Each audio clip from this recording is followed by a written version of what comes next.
Yes, guys, welcome back to the channel. I'm your boy, John Antonio Brown. I'm giving you another daily dose of a jab. So today we're going to be reacting to the Champions League match day 8. That was a crazy match day. I'm talking about just of what happened in the Benfica Real Madrid game. But anyway, we're going to get into a few of the results here.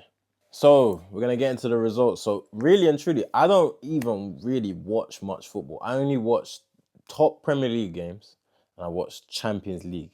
Those are the teams I watch because I refuse to watch any other football. I'll be real. I just want to watch the best.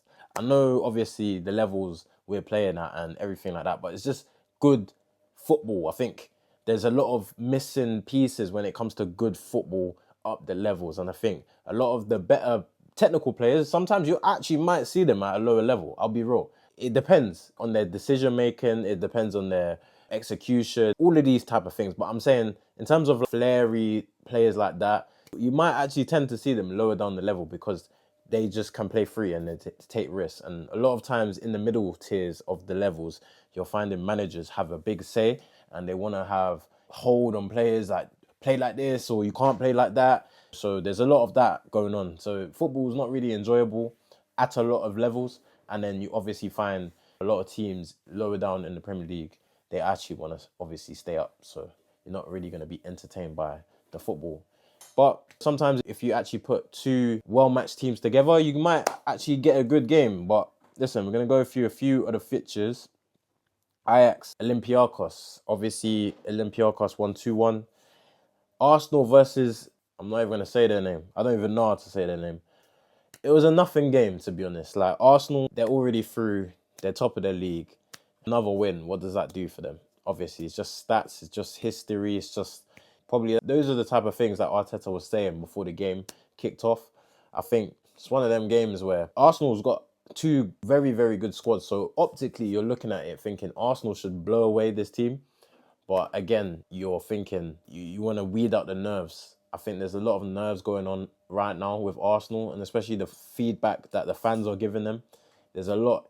So the players, they do take that heavy, and they do hear a lot of what the fans say. I do know that actually firsthand of the players knowing what the fans are saying in the media. So next game, Athletic Club, Sporting Lisbon. Sporting have been decent, man. I've watched a few of their games recently. Obviously, since Amarin left, they've actually not done too bad. I think Sporting is a team in the Champions League that's actually turned up, to be honest. Athletic Club, haven't watched much of them, but historically, they're a decent team.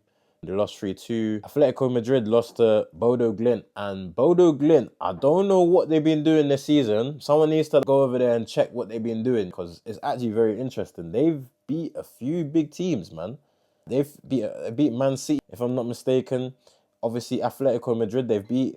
And it's not even at Bodo Glimt's ground either. You're thinking Bodo Glimt, it's a hard place to go. Nah, man. It was away from home, Atletico Madrid. And that's actually sending mad signals to obviously their country. Obviously, you got the Norwegian league over there. Not many big teams over there who've been historically that great. I'll be honest. It's actually a big thing that they're doing that well. So shout out to them, man. Obviously, keeping it in Scandinavia, you got Barcelona, Copenhagen. And, man, is that Copenhagen? Yeah, I was thinking, is that Copenhagen? Yeah, that is. They spell their name mad over there, innit? They change it and all that type of stuff. Obviously, that is how you say it. So, Copenhagen. I don't know. But Barcelona, they turned up, man. Lamine Yamal, just again, man. And Rashford, Lewandowski, Rafinha, they all said, listen, all four of us forwards are getting on this score sheet. So, they did their job, what they were supposed to do. Routine, Leverkusen, 3, Villarreal 0. Obviously, Leverkusen, since they got left by the man himself, Xabi Alonso. They haven't been as good as they were, but they're still in and around it. 6 in the German Bundesliga currently. So listen, they could still get European places come end of the season, but they need to start picking it up. Benfica, Real Madrid, we're going to talk about that at the end. Dortmund, they lost to Inter. Saw obviously Joe Bellingham featuring for them. Inter got a very strong squad.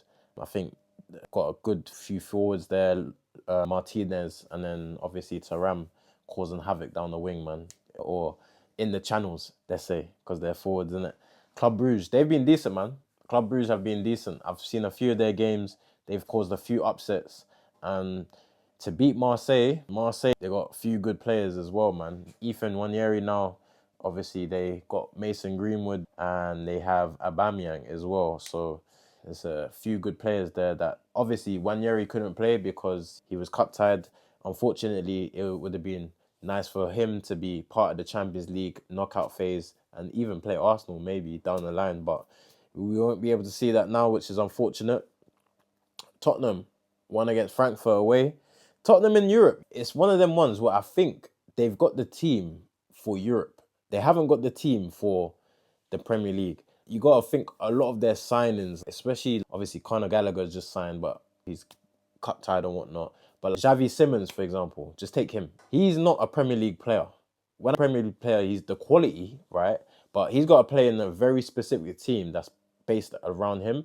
And especially with Tottenham, they're going to have more the ball than other teams, but they're going to have to be on the back foot a lot because they're defending and they're not a team that's, maybe they're going to be in the top four, but that's not a guarantee. So they're going to have to defend at certain times. And if you got a player like that in the midfield, he's got to be world class if he's playing, right? So I think they're a team that probably more set up for Europe and a lot of the players they got. Liverpool, 6-0 Qarabag. It's, to be honest, it's a routine, but Ekitike, he looks like a player. He dyed his hair blonde because he said, listen, I'm a star. That's what he's saying right now. He's saying, I am a star and I'm here to stay. Isak, he's injured, but people are looking at Ekitike or Isak. In the long run, Isak, I think you're obviously going to say he's the better player. And I'm not someone who's fickle. I don't change my mind, just spontaneously. I don't change my mind and just say, oh, this player's on form, he's better. No.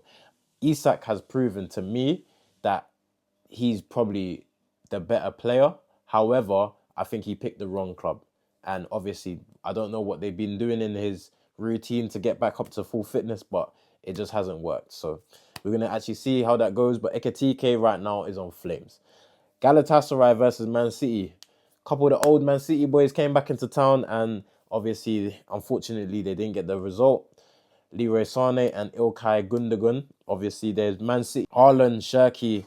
They seem to be carrying their team at the moment with the goals, and they got to bring that form into the league if they're going to have any chance of winning the Premier League. Obviously, they didn't finish in the top 8 in the Champions League, but I think it'll be routine finish in the knockout stages for them. So, Juventus versus Monaco. Hold on. Apologies, Man City actually came 8th. So Man City came 8th in the actual playoff. So playoffs, they've come 8th and they just crept in last day. Juventus 0-0 with Monaco. Pogba's actually gone to River Plate in Argentina. That's very random. I don't know why he's gone there as a black man, I'll be real. But hey, he's there. You know what I mean? Paphos FC versus Slavia Prague. Whew, that's interesting, man. 4-1 versus Slavia Prague. Obviously, a lot of them teams that we're mentioning now, unfortunately, they didn't make it into the last round, So that was a nothing game over there. Didn't really mean too much. 1-1 PSG. Newcastle in the Champions League done all right, man. They've done all right this year. They've been a lot better than they were in the actual Premier League. Because Premier League, I don't know what they're doing. They're moving a bit mad, but they're there. 11th and 12th, they finished, shared the points. Bayern Munich versus PSV. Bayern Munich been on a storm this season, man. I think they've only lost 2 games this season, I think, which is quite remarkable. Harry Kane, this guy, he always finds the back of the net. And Musiala is back, and he is back to score goals. That guy is a baller, and people have forgotten how good that guy is. That guy is serious. Napoli versus Chelsea. Man, Napoli at home, you're going to think Napoli, they're going to take it, but they didn't. They lost to Chelsea 3-2, and I think Chelsea, again, in Europe, have been a lot better than in the Premier League. They're 6th. Chelsea, 6th, top 6, top 8 in the Champions League playoff. That's mad. Napoli, unfortunately, just missed out, and they didn't qualify, which is mad because Napoli is a big team. And it would have been a big occasion in the playoffs if they had made it. And the last game was Union Saint Galou. Is that how you say their name? Versus Atalanta, and Atalanta are in the playoffs. So the playoffs, how do they look?